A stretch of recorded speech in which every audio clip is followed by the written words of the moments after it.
এইরকম ওয়াজ আমি আমার জীবনেও শুনি নাই। সারা রাত মোবাইল টিপে সকাল ওইটা থেকে মোবাইলের মাঝে চার্জ নাই, মোবাইলের মাঝে চার্জ নাই। এবার মাইকিং চলে সকাল 8টা থেকে বিকাল 4টা পর্যন্ত কারেন্ট থাকবে। এবার টেনশন আছে না নাই, সারাদিন কারেন্ট থাকবে না। আর যদি কারেন্ট না থাকে আমার মোবাইলটা বন্ধ হয়ে যাবে, আর ওই পারে কথা বলা যাবে না। এবার ওই পার থেকে রাগ করবে কি করবে না। এবার যখন বিকাল 4টা বেজে গেল, এই মাত্র কারেন্ট আসলো আর মোবাইলটা চার্জে লাগাইয়েই টিপানো আরম্ভ। এবার মেসেজ করে হাই, এবার গিয়ে দেখে ওই পার থেকে ব্লক করে দিছে। এবার ছেলেটা তো টেনশনে আছে, আরে ব্লক করে দিল, আমার দেনে তো ভালোবাসা কোথায়।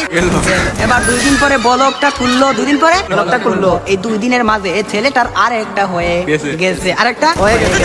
এবার মেয়েটা বলে তোমার সাথে আমি পালিয়ে যাবো, আমাদের বাড়িতে মানবে না, চলো আমরা পালিয়ে যাই। আমি রাগ করেছিলাম, আমার রাগ তুমি কেন ভাঙ্গাও না। আর ছেলেটা রাগ কি ভাঙ্গাবে, এই 2 দিনের মাঝে আর একটা কপালের মাঝে জুইটা গেছে।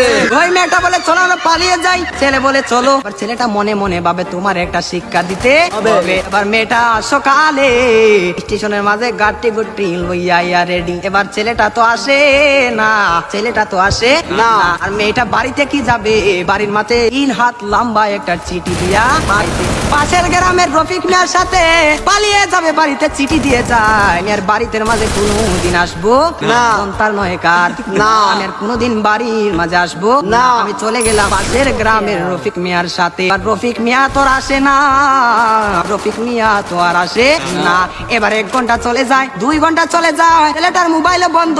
মেয়েটা তো আর বুঝার বাকি হলো না, আমাকে চলে গেল ছাড়িয়ে, আমাকে ফাঁকি দিল, এখন তো মরা ছাড়া সেদিন সকালে মাইকের মাঝে আওয়াজ শোনা যায়, সকলে পড়ি ইন্না লিল্লাহি ওয়া ইন্না ইলাইহি রাজিউন।